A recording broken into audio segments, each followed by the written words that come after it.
Let's start with what your Yeah. master's thesis is about. Okay, so my master's thesis, I study trees. I study specifically Populus tremulabialba. I have a tattoo of it. This is Populus alba. So this is the father tree of the trees that I study. And what I do, or what has been done, is we have manipulated the genome to overexpress genes that the tree already has. So it's cisgenics, not transgenics. So we didn't take any genes from, like, I'm sure most people have heard about the fish genes that were put in tomatoes to make it where they are resistant to cold.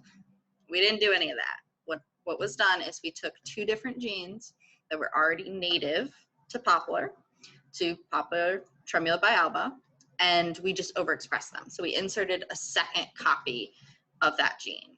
And I focused on nitrogen metabolism genes. And when you focus in nitrogen metabolism, there's a couple different levels you can focus at. So a lot of research has been done on nitrogen uptake. And that's because if we can manipulate a tree's ability or a plant's ability to intake nitrogen, the thought is they'll grow better and faster. And we could potentially add less nitrogen to the soil, because plants are really inefficient at pulling nitrogen out of the soil. So when a farmer puts fertilizer on their crops, most that fertilizer runs off. Water, rain, just watering your soil, it just flows right into either the water table, which is under the ground, or into rivers and streams that are nearby. And this is both expensive and ecologically damaging if we continue to do this over time. So the thought is, can we make plants better at doing things they already do? So we're not really changing anything major. What we're trying to see is, if I increase these two enzymes so this is the second part. We don't uptake. Uptake already happens. We haven't changed anything there. The second part from uptake is changing. You're transaminating your nitrogen. So what we try to do is we make the enzymes that take ammonia or nitrate and transform them into amino acids. We make more of them. And the hope is, if we have more of these enzymes, they'll be better able to utilize ammonium or nitrate that come into the plant. So that's typically the stopgap. So we found in the past, other researchers have found that when we just make nitrogen uptake really, really good, we kill the plants. And at first, scientists were shocked. They were like, plants love nitrogen. If we give them more nitrogen, and if they're better able to pull nitrogen into their roots and into their stems, they should grow better. And they didn't. They just died. And so we were really confused for a while. And eventually we came to scientists figured out, that the reason the trees were dying was simply because ammonium's toxic. And sometimes we get so focused on looking at the big outreach, we forget the minute details, right? So the plant can uptake all this ammonia, and it's great, and you're happy because it should grow more. But then because the plant can't quickly process it into an amino acid, the plant dies from ammonia toxicity. So it would be the same as if you poured a bunch of lead on the plant. So when your doctor tells you, or when a friend tells you too much of a good thing is a bad thing, scientists experience that firsthand. So my hope is, instead of making plants better at uptaking all of that nitrogen, maybe we can make them better at just using it efficiently. So if I can insert more of the same gene that already does a really great job at taking ammonia and turning it into an amino acid, specifically alanine aminotransferase and aspartate, if I say that correctly. So these are the two that I'm mostly, the enzymes is alanine aminotransferase and aspartate synthase. And the hope is, by overexpressing these, the plant becomes better able to utilize the nitrogen that's already available. So I grew my trees under 3 different nitrogen conditions to see, can these trees do better in low nitrogen, which would be great, because then what we do, or what we show, is that we can plant these poplar trees, which are great for biofuels. Most of your paper products, your toilet paper, your paper towels, your paper plates, even your just paper that goes into a printer, are pretty much all from Populus. That species or that genus is the bulk of the paper pulp industry. So if I can make these plants really, really good at low nitrogen conditions using these genes that don't impact the germline, so we don't have to worry about growing them outside. They're not going to have any gene crossover. That's the hope. There obviously have to be many, many more studies than what I did to get to the point of just planting them in a field. But the hope would be that these plants now become really good under low nitrogen conditions. And so we can plant them in marginal lands or maybe in old farming fields that are now overtaxed, that can't support more fertilization because the soil has become so acidic or so basic, depending on the area and depending what fertilizers were used. So you have to be careful with our application of fertilizers. So if we can have these trees grow in areas that other plants can't grow, I don't have to fight a farmer for their land. And the farmer's going to win because people want food, and food's important. So the whole big overarching goal of my master's was to see if these two genes impact the ability of plants to grow under different nitrogen conditions. And so far, we have seen that asparagine synthetase shows an increase in growth. It's amazing. It's really cool. The weird part is there's no statistical significance in the overexpression of that gene for these plants. So I don't see any statistical significance, but I'm seeing a biologic significance, which it's important to separate. They can be two very different things. You can have something that shows statistically that it's very significant, that according to math, this should be really, really important. But then you find your plant doesn't care, or your rat doesn't care. Doesn't impact them at all. So it is biologically insignificant, despite the fact that you have this really cool chart and you've done this awesome math and it should be super important, and it's not. How can it be statistically significant, but at the same time not be biologically important? Yes. How? Oh, how? So one of my plants has this case, right? I have one of my alanine aminotransferase lines has a statistical significance for diameter, right? Showing something's happening here, right? But it didn't seem to impact the plant at all. The structural carbohydrates in the secondary cell wall didn't change at all. I didn't see any changes, fold changes really, when it came to gene expression. It was negligible at best. So there's no significance, nothing changed for this plant, except it had a little bit bigger of a diameter. So what's the excess that's in there if it's bigger in diameter? So when I'm looking at secondary cell wall carbohydrates and secondary cell wall components, what's important for me is the percentage base of what is available. It's not, I can, and I have looked at it in gram per gram of sample, but I think it is easier to understand if I say percentage based. So if I say that most trees will have about, I'll lowball it, 15% all the way up to 30% of their secondary cell wall is lignin. Poplars typically hit between the 18 and 24, 25% range. Pretty much all of my trees sat at about 20 to 22%, which is average. But we found that there was a statistical decrease in lignin content of my trees.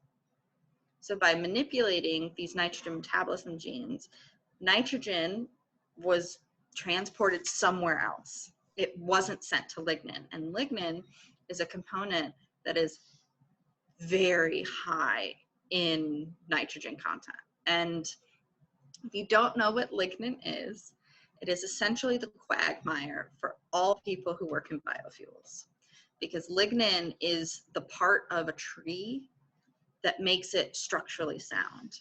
It is your scaffolding. It is your rebar in a concrete, right? It's your backbone there. And cellulose is the part that we want for energy. That's glucose. It's all glucose. That's all it is. So if we can get cellulose, we can ferment it, and then it can become a biofuel. So you can get biodiesel from it. You can get bioethanol from it. You can get a lot of products there. And it can become, it's high energy, which is great. But a tree, if you looked outside your window right now and you looked at that tree is 60 to 80% cellulose. Most of it is cellulose. So if we could harvest the amount of cellulose that exists in that tree and turn it into fuel, it would be an amazing breakthrough for both science, but also for the economy and for our fuel efficiency, right? Because we are going to run out of oil eventually. It will happen.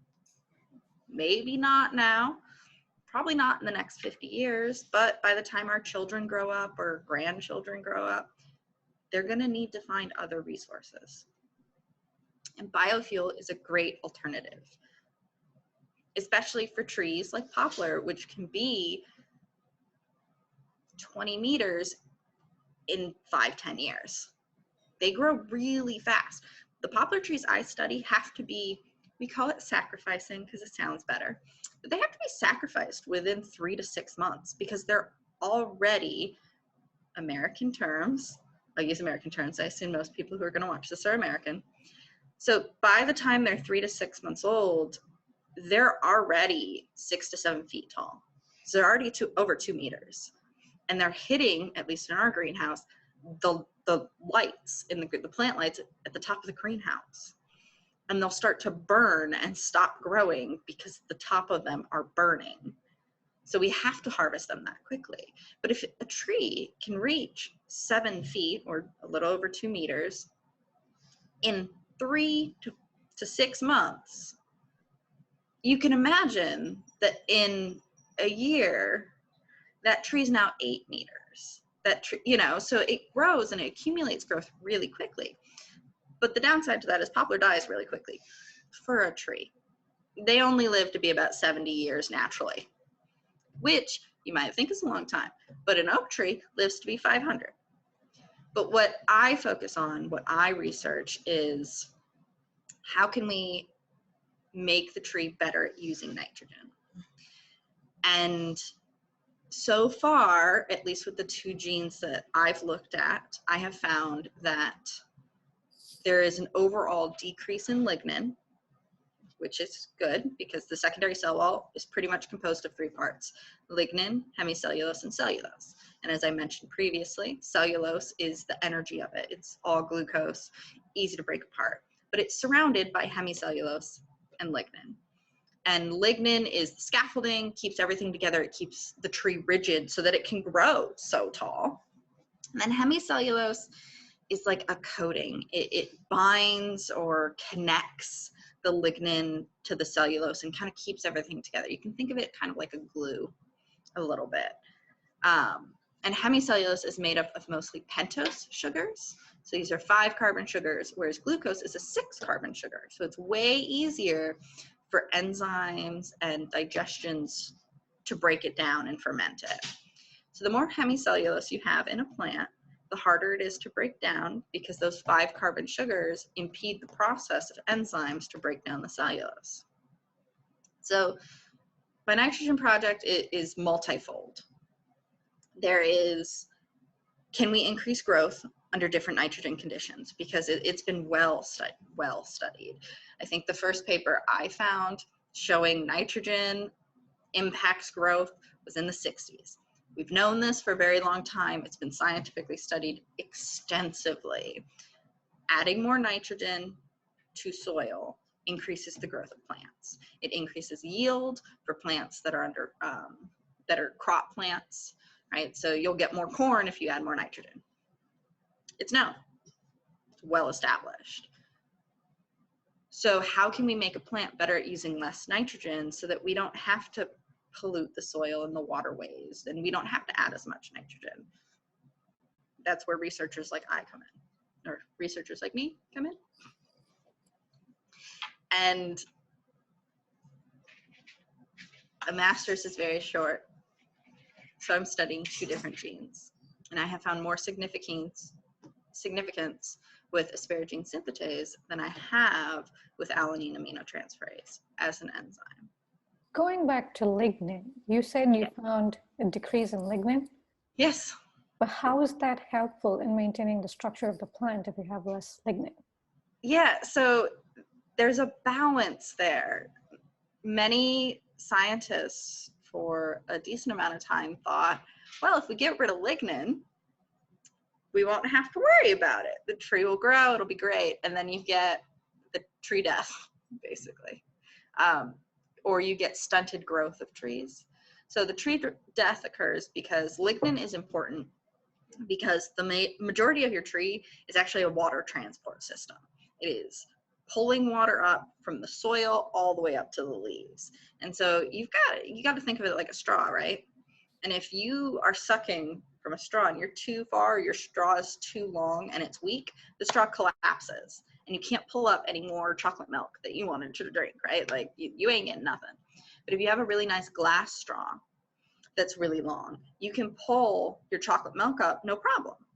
But if it's plastic straw or a paper straw, they're gonna collapse.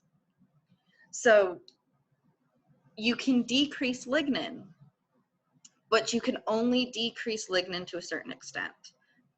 If you start to get lignin content below 10%, the tree can't survive, or it really struggles and it doesn't grow well.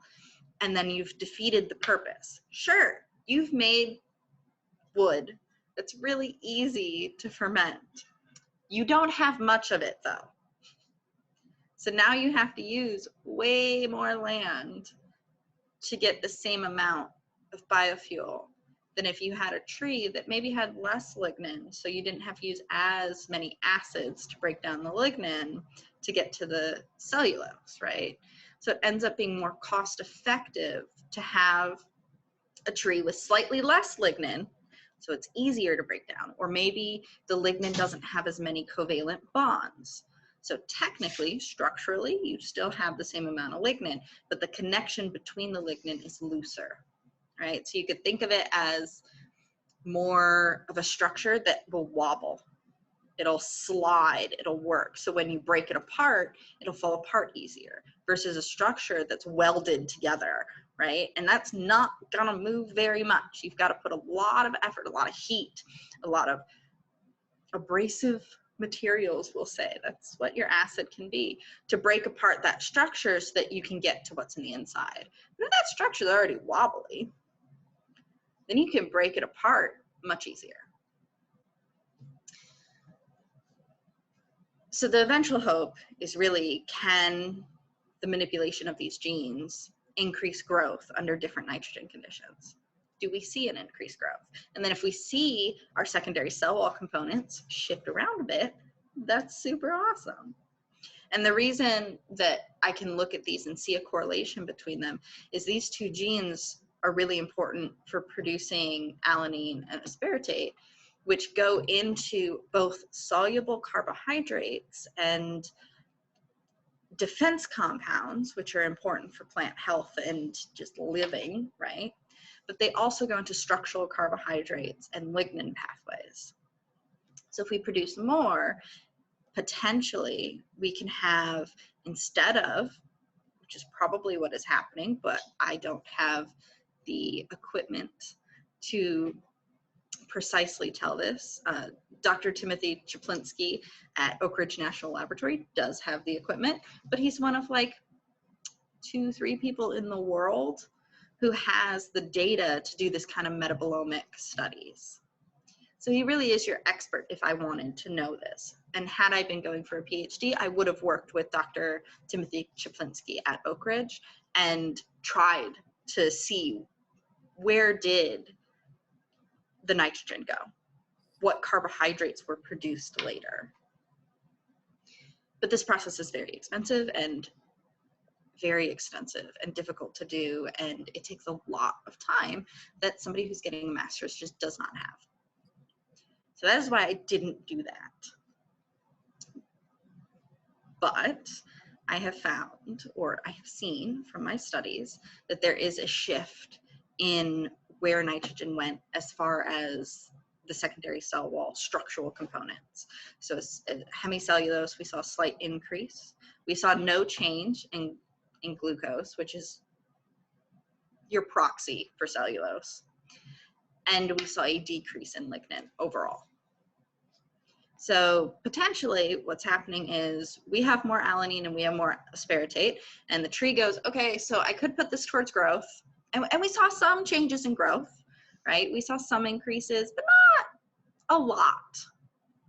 There wasn't really any visual differences. It was more when we brought out our mathematic tools that we found significancies. So there were changes, there was an increase in growth, but really the changes came to the leaves. We found that the leaf area became much larger, right? So nitrogen, defense compound, also nitrogen is needed for chlorophyll. Chlorophyll is really, really expensive as a nitrogen source, right? And once you sink nitrogen into chlorophyll, you never get it back. Defense compounds, you might get those back. You might be able to break them down.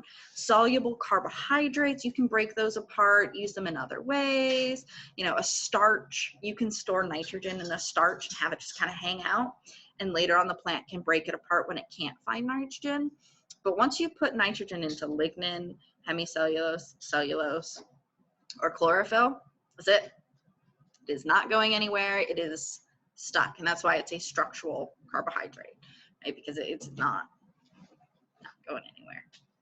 But my entire project is looking at how does these two genes impact the growth of trees, and then looking at it a little bit deeper and not just, well, the diameter is larger and the trees are taller and they have more foliage coverage, right? It's looking into, okay, so what secondary cell wall things happen? And we specifically look at the secondary cell wall because of the applications of the trees that I studied to biofuels. We were talking about nitrogen runoff. Yes. If that is such an issue, why don't more people use manure and grow plants more organically instead? Manure you would require? I know, but everybody's into organic farming these days. So for those people, give your explanation. Interestingly, organic farming doesn't mean non-fertilized. Organic farming does not mean you don't use pesticides. Legally speaking, according to the FDA, organic farming has to use less pesticides and less fertilizers. So when you go to the grocery store and you see something that says all natural or organic, if it's USDA organic, it means it's possible they use pesticides. Most likely they either use a small amount of pesticides and it's really not going to impact anything, or they put pesticides around the field but not on the plants themselves.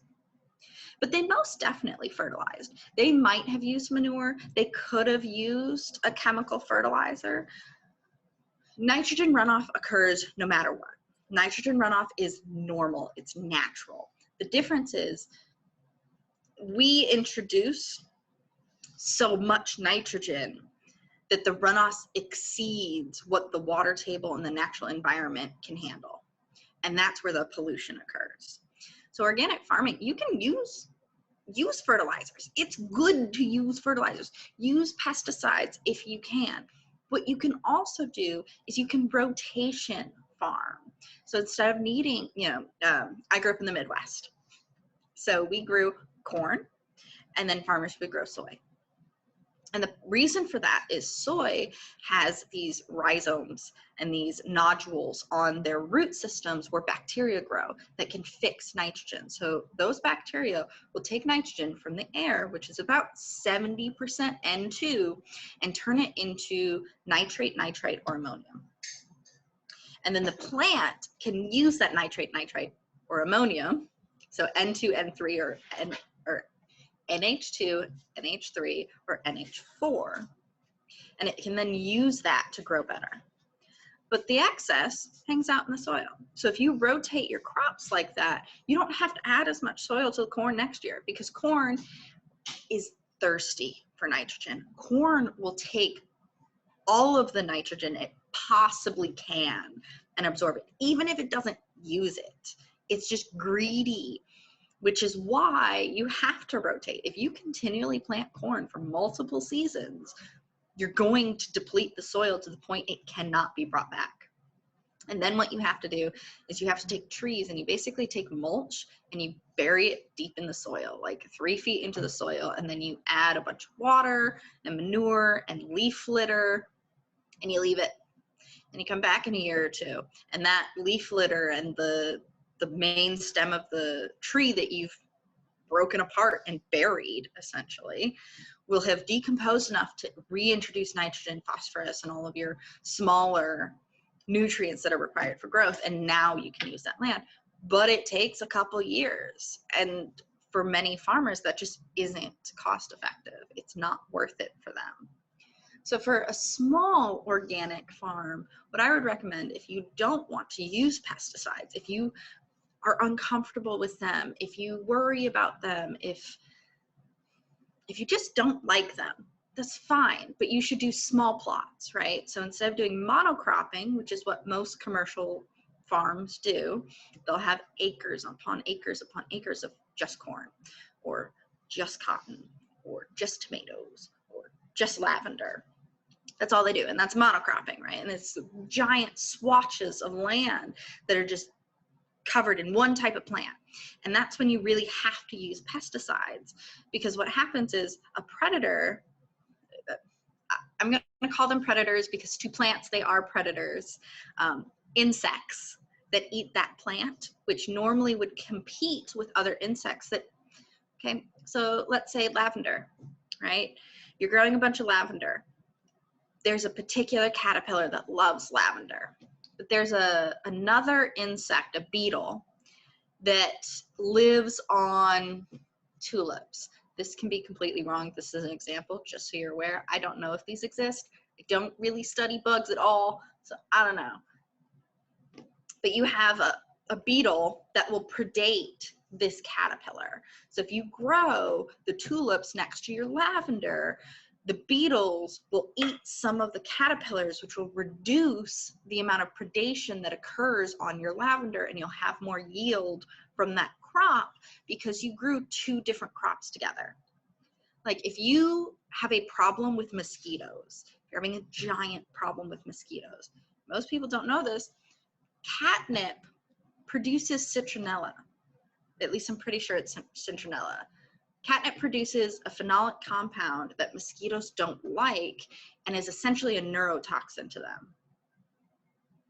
So if you grow catnip around your patio, in your backyard, if you have a pond, if you grow catnip around it, you won't have a mosquito problem because the mosquitoes won't live near the catnip. And unlike having a citronella candle, which has a fixed amount of citronella, mosquitoes, especially if you've lived in the South, you're well aware, mosquitoes will laugh in the face of your citronella candles and just come over and be like, aha, I do not care. I will still consume your blood.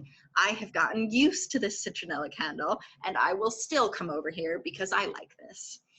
They'll do that. They will adjust to a citronella candle and then ignore the fact that you have 7 on your patio because you do not want to be eaten alive. Catnip's different. Catnip's alive. It'll adjust. It'll be like, oh, there's more of this. I'm going to make more of this defense compound.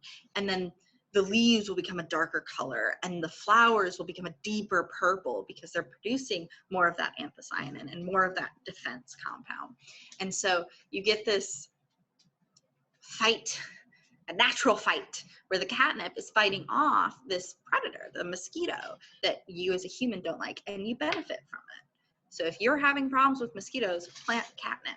But the same thing happens in a field. If your strawberries are having problems with slugs, then plant something nearby that will attract a predator that will eat the slugs or will compete with the slugs, so you don't have as much of a slug problem. Now, slugs aren't really a problem in the United States. It's more of a European problem, or depending where you are in the United States. I've never produced enough strawberries to have a slug problem. When I've had a slug problem, I've seen like 4. And you just kind of pick them up and get rid of them. But if you have a larger amount of land, if you're trying to have a homestead, or if you're trying to have a local garden, what you can do is just plant multiple types of plant. Don't just plant tomatoes because you love tomatoes.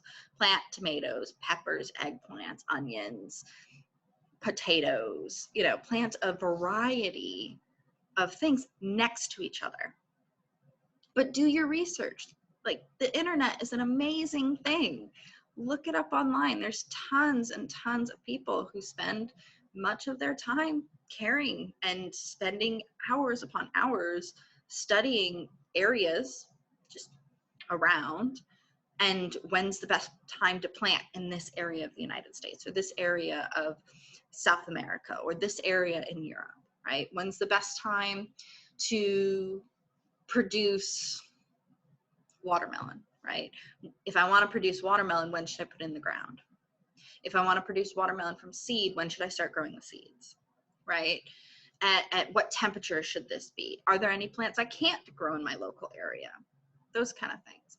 So it is more than possible to take your time and to figure it out, and to plant things and to have your organic farm.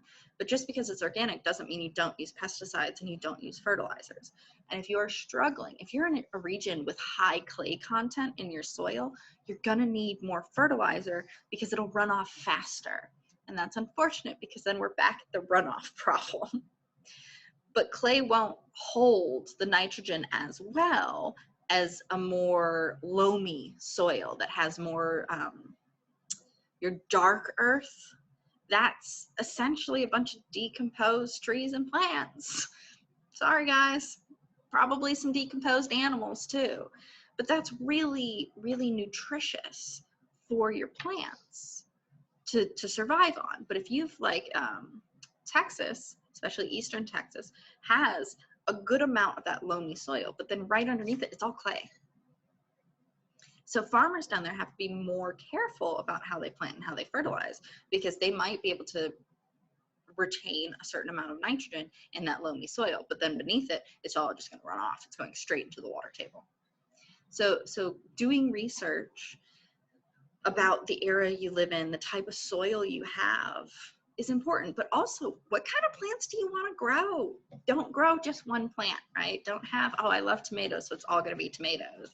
You know, grow some other things, have some variety. Take some herbs that, typically your herbs that have a lot of smell that are really good for you. Your rosemary, mint, lavender, sage, thyme, cumin, like these things that have a ton of smell to them are because they're producing defense compounds. So if you grow them next to each other, or if you grow a bunch of these herbs, like a large amount, not, I have a pot of herbs in my kitchen, right? Like I've grown a barrier of herbs in my garden that can help you reduce the amount of insects you see, because they're all producing different defense compounds that insects don't like. Diversity is very important when you're farming. Yes. Even if you're just doing one type of crop, you don't want to do the same species. Yeah. If there's an insect that attacks your plant, it's not killing the entire population. Mm-hmm. Diversity is very important. Yeah, and both genetic diversity and species diversity, right? So I'm currently growing 12 different types of pepper.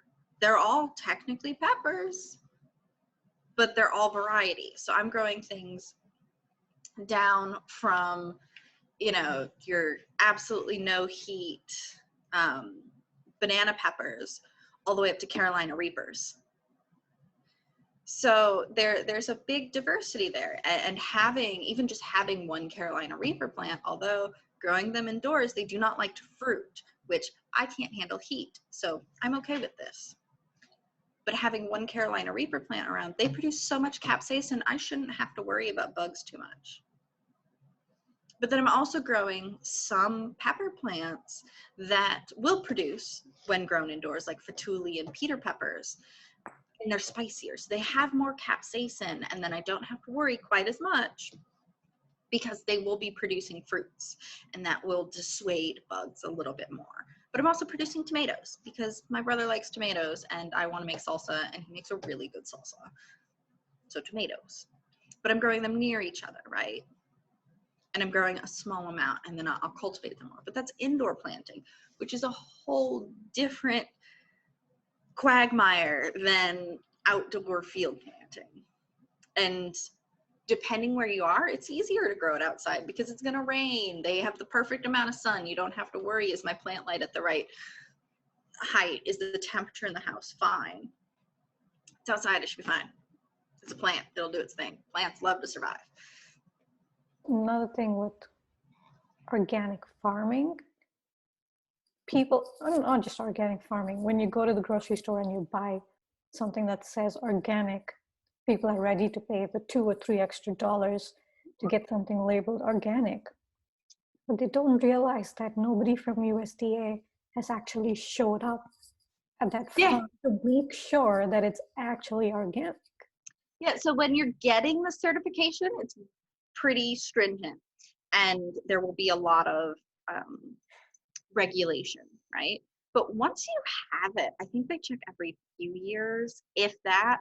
And part of it's just because where the farms are, like they're all across America, right? Or maybe in Canada and Mexico, depending, right? Like a lot of our asparagus comes, especially white asparagus, comes from a greenhouse in Canada. Like, does the US government have authority there? No. But it's also so difficult. There's so many farms and only so much staffing. There's only so much you can do. It's like the EPA, right? They are our protection agency. But a lot of their authority is more suggestions rather than actual authority. The most they can do is fine somebody, which the fines are expensive and they are atrocious for a company. They can bankrupt companies. So it is a deterrent. But as far as legal authority, it doesn't seem like they have as much as, let's say, something like the FBI or ATF, right? There's no, I shouldn't say there is no, because I'm sure there is. For the most part, criminal charges for disturbing environmental areas doesn't occur, except on the private level. So if you're on national lands and you run through a stream that's important for salmon, right? Or an endangered species of snail lives there and you're swimming in it, disrupting their breeding ground, you will get a criminal fine from a ranger or what are they, like National Park Services member. And that is it can be a criminal offense, right? In hunting, there's criminal offenses there, right? So, but those aren't under the EPA. EPA sets the guidelines, but then another organization actually does the boots on the ground maintenance of it, right? And they have the true authority. So it's like the CDC, right? The CDC has a bunch of researchers and they spend time and they make these regulations, but really the regulations have to be carried out by each state and each county. It's very similar to that. And I only bring that up because COVID is so rampant right now that most people are at least paying a little bit of attention to the CDC. How did you get into plant biotechnology?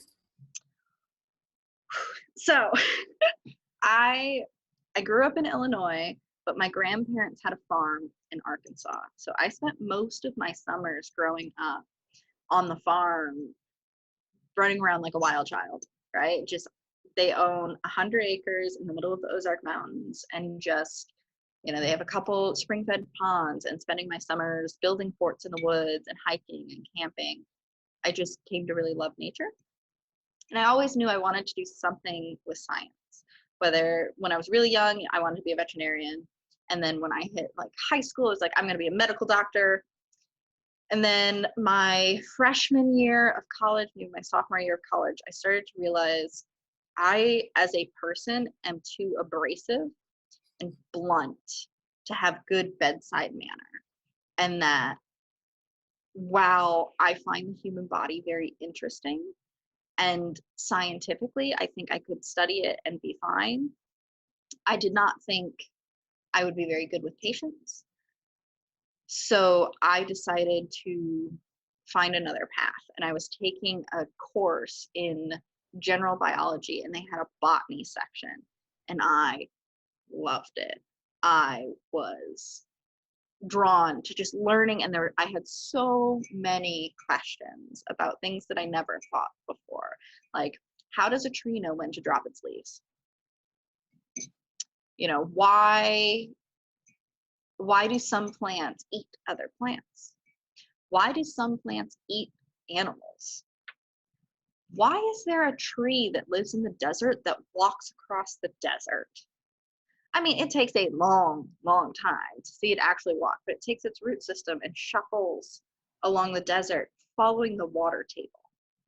Now, that takes years. It is not something that, it was one of those things that somebody was in the desert, took a picture of a tree. Typically, you take a picture of a tree, you GPS tag it, that tree ain't going anywhere.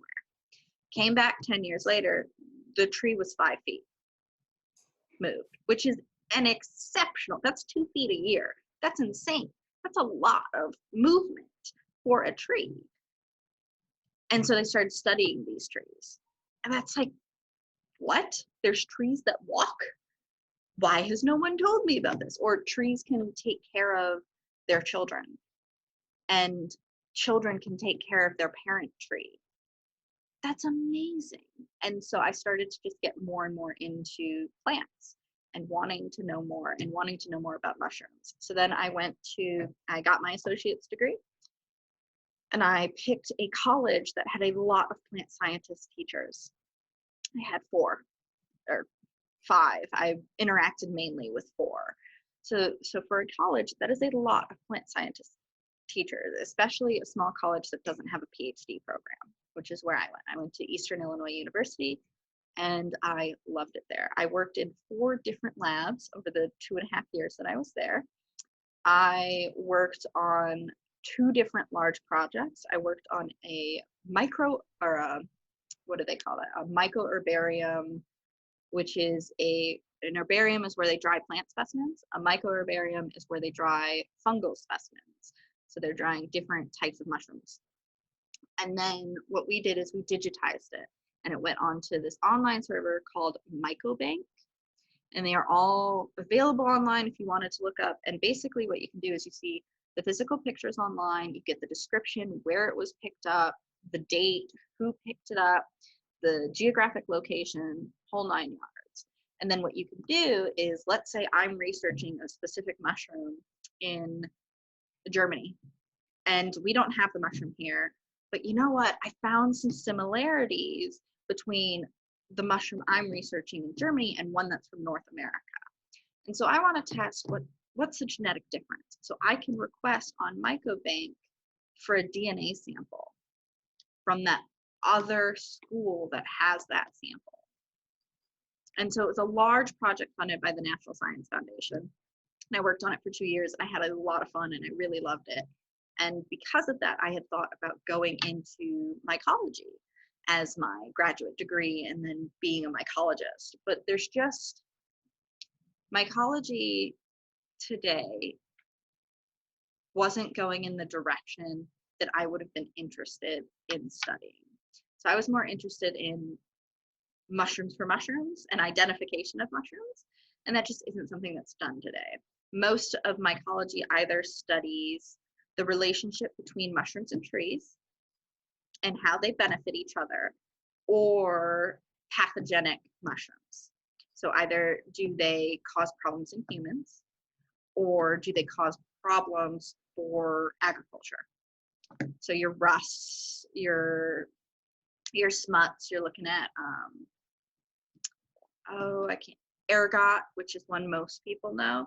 Ergot is the mushroom that is thought to have caused the witch hunts when were the witch hunts in America? Do you know, Yoks? The Salem witch hunt? Yeah, the Salem witch trials. Do you know when that was? Mm-mm. Wasn't that like the 1800s? It was the latest witch hunts. I want to say it was like, If you know when the Salem witch trials are, awesome. You can comment on Yoks's YouTube thing later. But essentially, the Salem witch trials were thought to have been caused by ergot. Ergot is a mushroom that grows on corn. And as it matures, it produces LSD.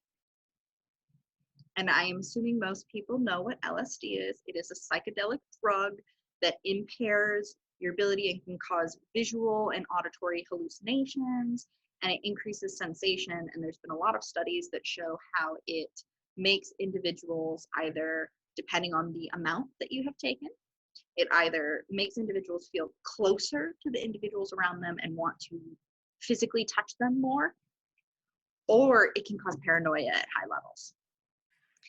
So it is thought that this ergot mushroom infected their corn supply, which was ground into cornmeal. So they couldn't tell the ergot was in the corn, which they were then making into bread and soups that they were consuming. So the first ones that would be impacted by psychedelics the most, if you think about it, would be children and the elderly. And who are the people who were seeing witches the most? Children and the elderly. And then the entire town became wrapped up in it. And that could have either been a psychological effect, which can occur, or they were high on LSD, like really high on LSD. Now, that isn't a theory that can be proved, but it is very possible, right? So pathogens, hallucinogenic mushrooms, how they impact humans or agricultural areas, it's highly studied in mycology. And I'm just not interested. Like, it's cool, it's really cool, but I don't think I want to spend my life studying it. So I started to look at the other labs I was in, and I'm really now and then was really interested in genetics. I found it super interesting. It's so complex. There's just so much there. So I started my career in a biotechnology lab with Dr. Canham at Eastern Illinois University. And he got a grant from the EPA called the P3 project. So it's People, Prosperity, Planet. And we were studying how to make biofuels more efficient using genetically modified fungi. So I got into that lab on the fungi side of things and fell in love with the biotechnological biofuel understanding plants side of things. And then that shifted and moved me into the direction of going to Syracuse University, where I'm getting my master's, and being in the biotechnology lab that I am now, which looks at the manipulation of nitrogen metabolism genes in trees and how that impacts growth and secondary cell wall formation. So it kind of went full circle, but I was in two other labs. And eventually what I had wanted to do was, most of genetics, what they do, no matter the model species, is I have manipulated this gene, and they either look at the gene networks, how does manipulating this gene impact all the other genes we know? And are there any genes we don't know that are showing changes? All right, cool, let's do that. And then they make these gene network maps, which are very extensive and can be exceptionally confusing and difficult to understand. So they either do gene mapping like that, but all they look at, doing this with this gene impacts this. So it's probably connected to these, right? Or they do okay, I've manipulated this gene, this is what happened to the plant. And then that's it. And I was more interested because I was in a plant anatomy lab for a year with Dr. Carlsword at Eastern Illinois University, and I fell in love with learning about the internal structures of plants, which is what got me into the secondary cell wall for my graduate work. And then I was also in a lab for a very short amount of time that looked at plant physiology and how plant reacts to nitrogen. Wow. So all of my undergraduate work really shaped what I wanted to do as a graduate student. And so I worked with Dr. Canham who was the biotech lab. I worked with Dr. Methven, who is a mycologist. He's now at Savannah State University, I believe. And then I worked with Dr. Carlsworth, who's still at Eastern Illinois University. And then I worked with Dr. Runoff, who's still at Eastern Illinois University. And so Dr. Carlsworth was anatomy, Dr. Runoff was physiology, and he's a phenomenal physiologist. And Dr. Canham was your biotechnology, and then Dr. Methven was the mushrooms. So then I moved into trees and how does manipulating the gene impact the physiology and the growth of the plant. So the growth is the anatomy part that I took from my undergrad. The physiology would be the metabolism part I'm interested in. And had I stayed for a PhD, I would have really wanted to look into and delve into more of how the metabolism changed due to that. And then the biotech part and the genetics part is the manipulation of these genes themselves. So I really got started because as a kid, I hung out in forests like a wild animal. And then in college, I realized I don't have the personality to make a good doctor. I'm too loud. I'm too abrasive. I just didn't feel it'd be a good fit for me.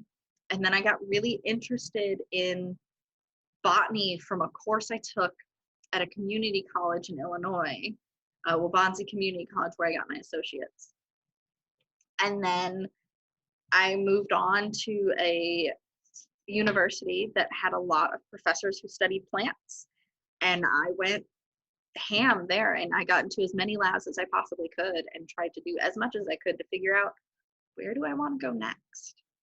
And then through that, I found Syracuse University, and that's where I'm getting my master's. So it's a journey. It wasn't like I was a kid, knew what I wanted to do. It was, well, I know I don't want to be a doctor, and this plant stuff is really cool, but I don't really know what I do with it. So I used my time as an undergrad to figure that out. And I'm not saying that's what it should be for everyone, right? Because undergrad's expensive. I have a lot of student debt from that. And honestly, school isn't for everybody. You can do other things and make good money and be happy not going to university. So don't take I figured out where I wanted to go in university as a rule of thumb. You know, if you have to go into, I'm going to say, the real world for a few years after high school and figure out, are you happy doing what you're doing now? Do you enjoy that? Is that trade school going to be the best work for you, right? I believe I mentioned in the last interview that we did that glass blowers, scientific glass blowers, that is something that you cannot, the joints for glass blowing cannot be made by a machine. They have to be made by a human. That's an apprenticeship. There's only one university in the world that gives you a degree for it. And I believe it's an associate's degree. And that is Salem University in Massachusetts. That is the only university that has a glass blowing course. Glass blowers make a minimum of $80,000 a year. Most of them are coming up on retirement age. They're in their 60s and 70s. But because there's no young glass blowers going in, because they're all going to university and trying to figure that out, they don't have apprentices. So it makes things difficult. But that could be a phenomenal job that's super fulfilling, and you're still involved in science and doing things that are really important. But it's not something that's focused on, right? Or like a welder is exceptionally important for so many different fields. It's cars, you've got agriculture, their tractors and such. The Navy needs you for ships, right? You've got your oil rigs. Welders can work on so many different things. You even have welders, or I guess they're technically jewelers, who weld gold and silver for rings and things together to put designs in them. So there's just so much out there that you can be successful doing, and maybe you need to spend that time not in college figuring it out. I don't see anything wrong with going in as a college student and being in your 30s or 40s or your late 20s and having spent that time out in the real world and kind of figuring out, okay, do I need a bachelor's degree to do what I want? And that's really why I'm at a master's because I had really wanted to get a PhD. And for the longest time, I was like, oh, I need a PhD to do everything I want. And through my health declining and school, I figured out, you know what? A master's is enough to do what I want to do and to still be involved in science, but be in a position that's physically better for me, right? And I will be just as happy, if not happier, with a master's than I would be a PhD. And I think that's real for so many people. And I have taught at university, and I'm sure Yoks can attest to this, many students who are 19, 20, and they're, sophomore, juniors in college, and they're like, why am I here? What am I doing? And it's like, you're spending so much money for something that isn't required for you and doing something that you're not even sure of. And while some of it, okay, maybe you already know going in, yeah, I definitely need that bachelor's degree for whatever. Fine. But don't just go to college because that's what everybody else is doing. Especially if you're going to have to pull out a ton of loans and student debt to get there, because there's many jobs that don't require you to go into that debt, and you can be more successful than had you had that debt. A lot of students I met, at least in the universities that I was around, were there because their parents were rich enough to afford to send them to school, and they wanted to send them to school, not that the kid had a choice. Yeah, so maybe that's because my experience is different, because I went to community college first, and then I went to, Eastern Illinois University is a very small state college. It's got like 10,000 students max, which is nothing. So Illinois State University, which is about 40 minutes north of Eastern Illinois, has almost 40,000 students. So if you think about the difference in size there, and University of Illinois has a PhD program. Eastern Illinois has a few master's programs, but not every department has a master's program, right? So Eastern Illinois University is really small. And so and it's one of the cheapest universities to go to in Illinois. And I loved the community there. I really liked the campus was old and pretty. And when I started requiring a wheelchair, it became really difficult to navigate campus there, which was frustrating, but it was still exceptionally gorgeous and small. So it wouldn't take me, if you're able-bodied, or when I was more able-bodied, it didn't take me 30 minutes to walk across campus. You can get across the whole campus in about 7 minutes or so. And it's a gorgeous campus, and there's history there, and it's beautiful, and it was really the right place for me. But because it was one of the cheaper universities, you had a lot of people who went there because they couldn't afford to go to the University of Illinois, or they couldn't afford to go to Northern Illinois University, right? So I went to community college, where you typically have older individuals. It's not a lot of your 18-year-olds. You're in classes with people who are working, or who are moms, or who have had a job for many years, and now to be in the management position or to maintain that management position, they require a degree, right? So you take these classes with people that are not these fresh out of high school, everybody's 18, we're figuring it out ourselves type thing, right? And so having more diverse group, you typically, I have found, at least at the community college, there was a lot of the younger people who were there, and they were just complaining the whole time about, why am I in this class? What am I doing? And then they're wasting both the professor's time and their own time because they're not paying attention in class. And the way I felt about it was, high school's required. In America, you're legally required to be there. For college, you're paying to be there. And if your parents are in a financial position, or if you're in a financial position, you can afford it and it's not a worry, fine.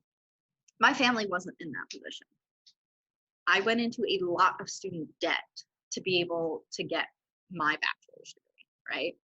And I went to community college to minimize that debt, because I knew my parents, my mom, could not afford to send me to college, and that if she could afford to support me, it was more like supporting me with rent, helping with food, those kind of things. It wasn't, she would never have the kind of capital to put me through college. It just wasn't a feasibility for us.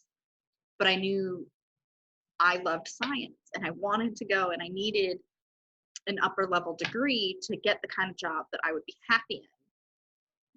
So I took on this debt, well aware of what are the percentages, what is going to be the long-term negatives of taking on this debt, and what can I do to make sure that this doesn't follow me till I'm 90, right?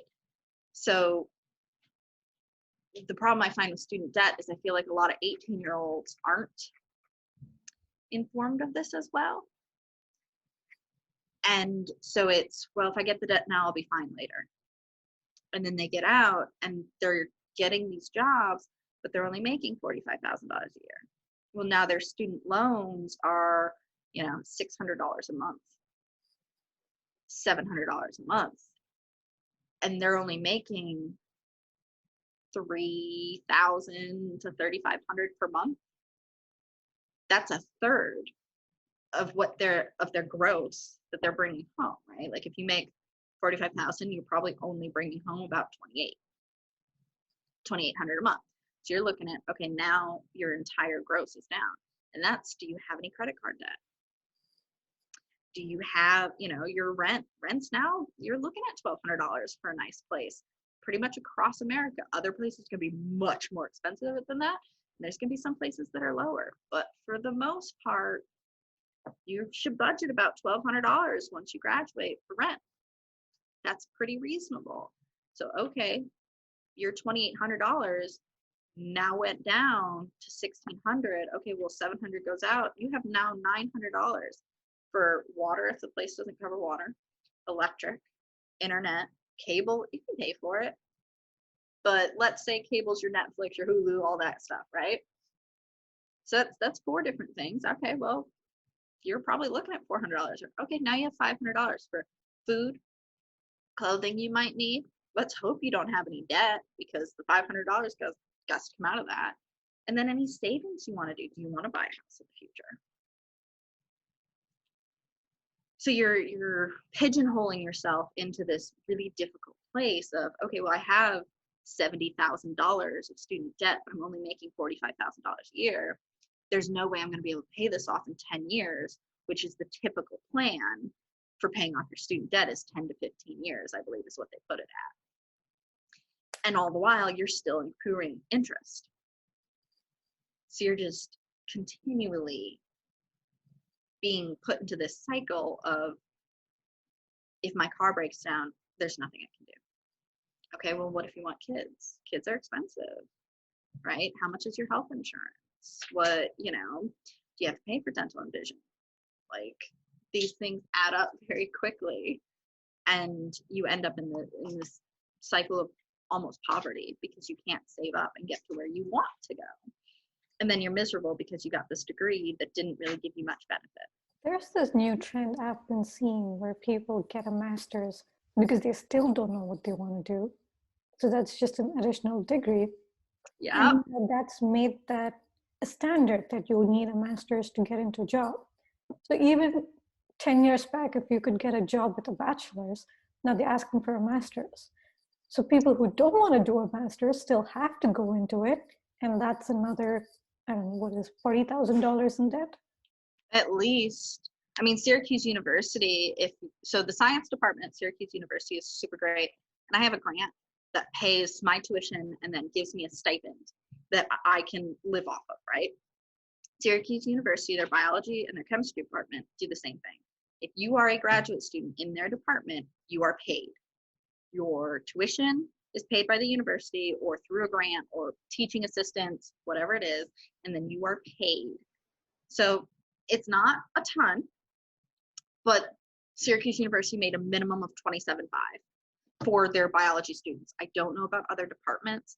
I've heard some of their arts departments are paid as low as $1,200 a year. Or sorry, $12,000 a year. My bad. I was very wrong. The New York poverty line for a single person is $32,000. So you're being paid under the poverty line.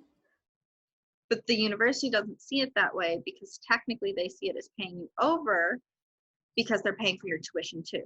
So they don't see it as, oh, you're getting paid $27,500 a year. you're getting paid $67,500 a year because they're paying the $40,000 a year for your tuition. Or sorry, so Syracuse University tuition is about, for their biology department, I do not know about other departments, it's about $12,000 per semester.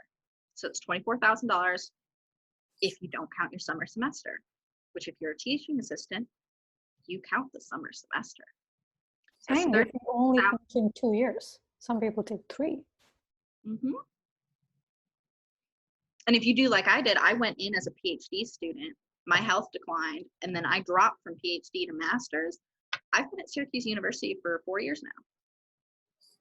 If I had to pay, that is insane. But the difference is, mine's a thesis-based master's, which are much more difficult to do because you have to write your whole thesis. You're doing experimentation outside of classwork. So they're considered a lot more difficult to complete versus a course-based master's, which the Syracuse University Biology Department does have course-based masters. They're a different track. They're considered separate, and they pay for their master's degree. So they pay, I think it's like $32,000, $36,000 a year for their course-based masters, but they should be able to finish in 2 to 3 years. So you're adding basically, well, Syracuse University undergrads are thought to pay about $85,000 a year for their undergrad degree. So the graduate degree is technically cheaper than the undergraduate degree. That being said, it ain't cheap, right? And while it's easier for graduate students to get funding and loans from the federal government, it is not easy. And that is still a loan. You have to pay it back. So you're getting a master's degree because you don't know what you want to do, and then you're stuck with more debt than you would have. And then it's another cycle of, well, why are we doing this? And then it's going to get to the point where we're overeducated. And you don't need a master's degree to be a manager. So then you have these people who come out with a master's degree, they don't know what they're doing, they don't have manager experience, and they're managers, and you have other individuals who don't have a master's who would be phenomenal managers. And I'm sure most people know your management makes the company. And if you have bad management, people are going to be miserable, and it's going to be a bad time for the whole company. But it is unfortunate. I have met many people who are in the graduate program and they don't know why they're there. Or I've met quite a few people who are getting a PhD and they don't know why they're getting a PhD. So you do a lot of transgenic work. Mm-hmm. Have you met people who are completely against it? Yes. So at my last university, we had a protest outside our biology department because we were doing biotech work, and they didn't so I'm not sure if it's considered physically attacking. They were throwing like fruits and vegetables that were rotting at students who were entering the building, which really was not appropriate because many of them didn't even know that research was going on in the building, which is just unfair on so many levels. But I've had professors who've dealt with organizations like Greenpeace, which will blow up laboratories or go in and smash them. Eastern Illinois University had the chemistry department, someone went in on a weekend or in the middle of the night in like 2012 or 2013 and smashed up, I think it was like $2 million worth of laboratory equipment. It was thought to be a disgruntled graduate student, but they never found out. I have dealt with people who are very, very against genetic manipulation and modification. Not quite as extreme as the like throwing rotten tomatoes at people, or like protesting the building or wrecking a lab. Although the one who wrecked the chemistry department's lab might not have been against It's not really known, but it caused a huge disturbance in the school because there's quite a few researchers that if they're, let's say somebody goes in and opens one of the deep freezers, years and years of research is gone.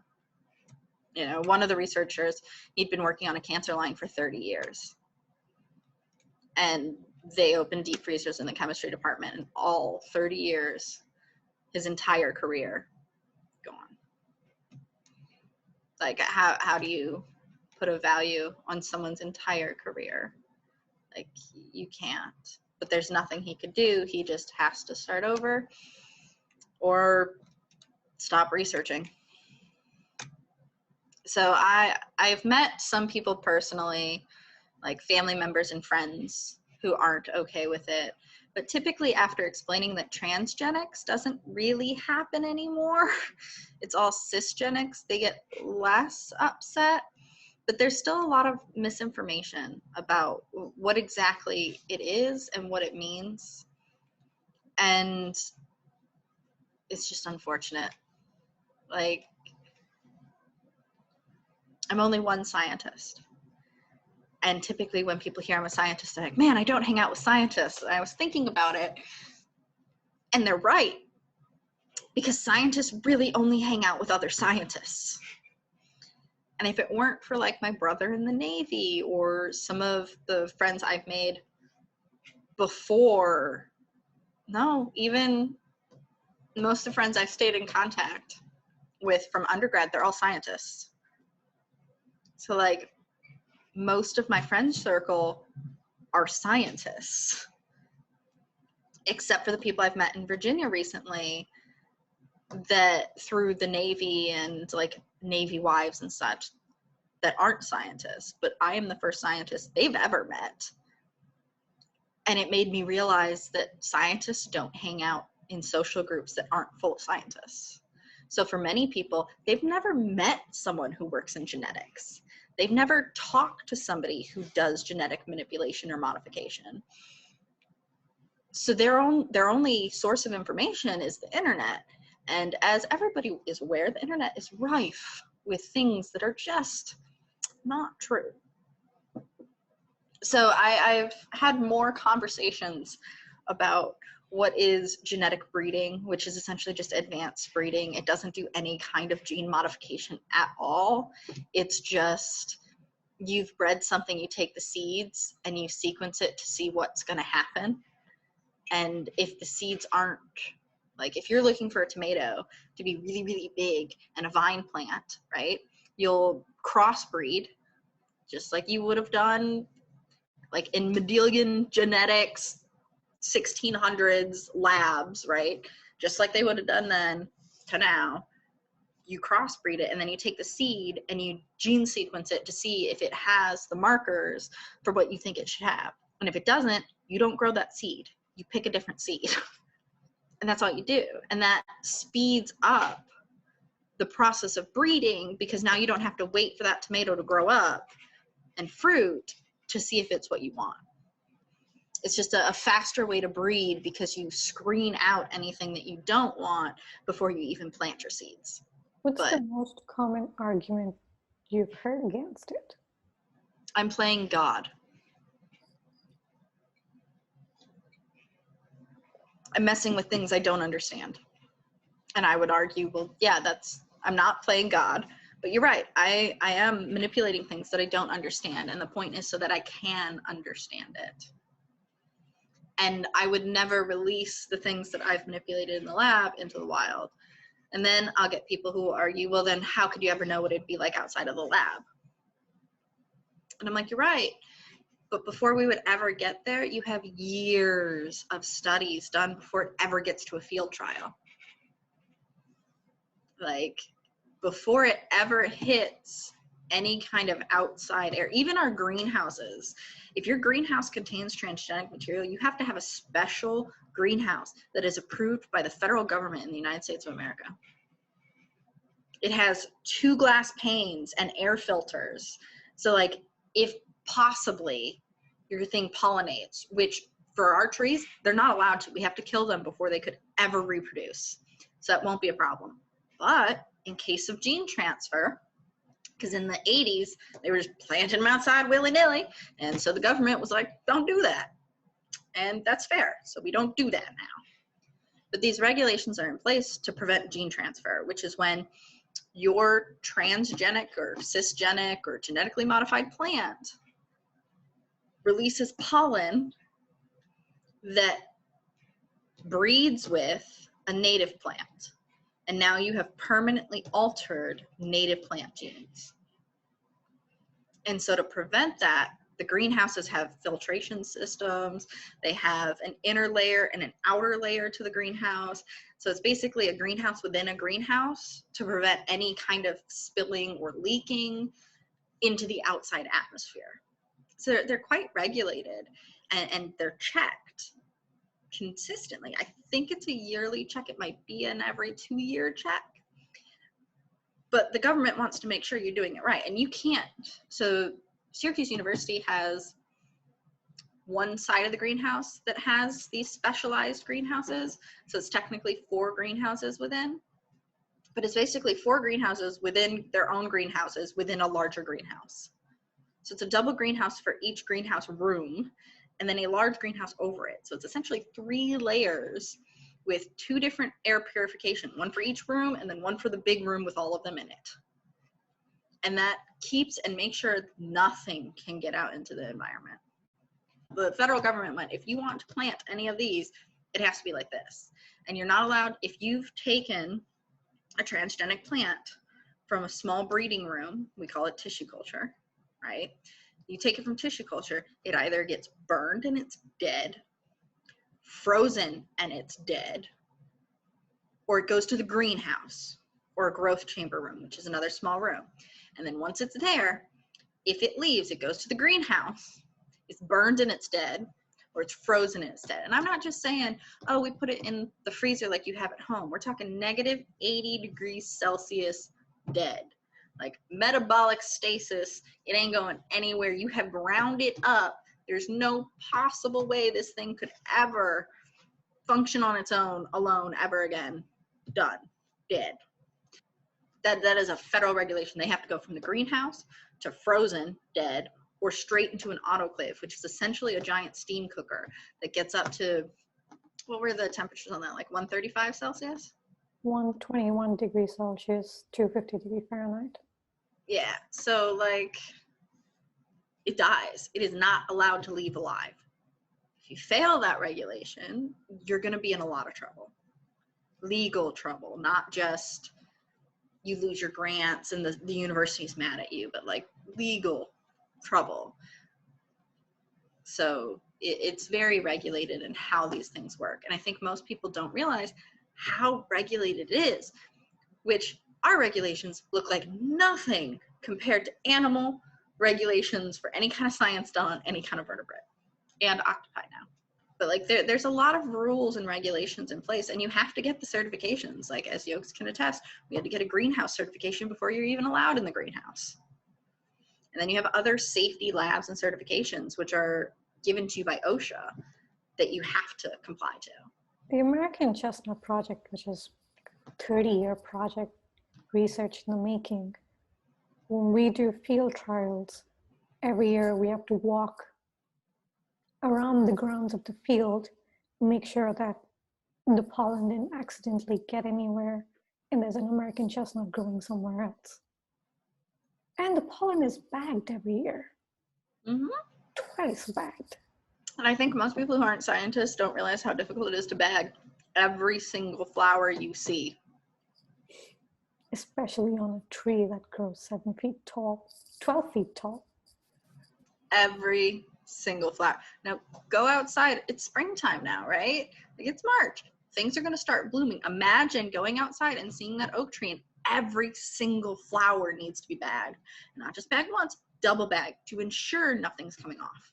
It's a lot of work, but you have to do that because otherwise pollinators will get on there, and then a bee's going to hold that pollen and go touch another flower, and then you've got gene transfer like nobody's business.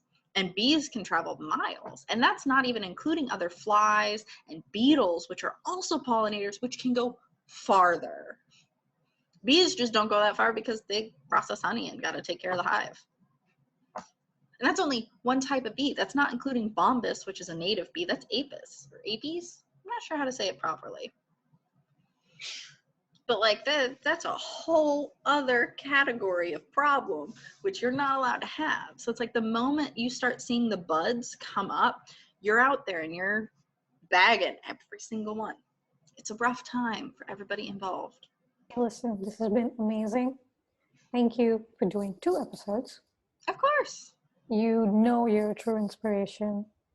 And I know I keep telling you again and again.